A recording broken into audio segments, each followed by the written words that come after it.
所谓注意车前动态，其实就是一种预测危险，进而远离危险的一种驾驶守则。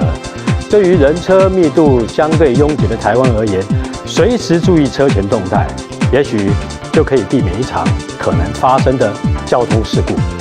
驾驶人常常有一种心态，自己只要不违规，意外就不会发生在自己头上，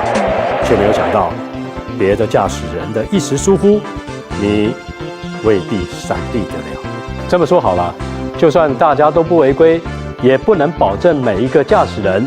都能够全神贯注，丝毫不犯错。人不是机器，既然是人，就有犯错的可能。最好的预防其实就是主动采取防御措施，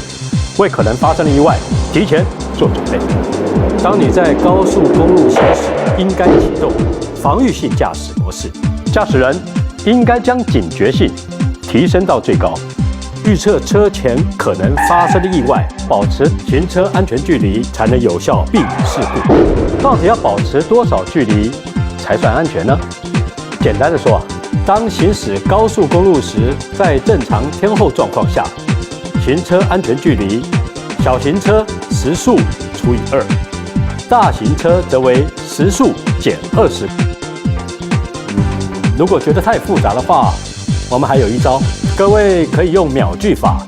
就是在跟车时选取一根灯杆，在前车通过后开始读秒。当我车到达同一根灯杆时，所读的秒数就是安全秒距。小型车最少2秒钟，大型车至少3秒钟。注意车前动态，保持安全的行车距离，让它成为您驾驶守则的一部分，危险才能提前避免，让你每一次开车出门都能够平平安安的回家。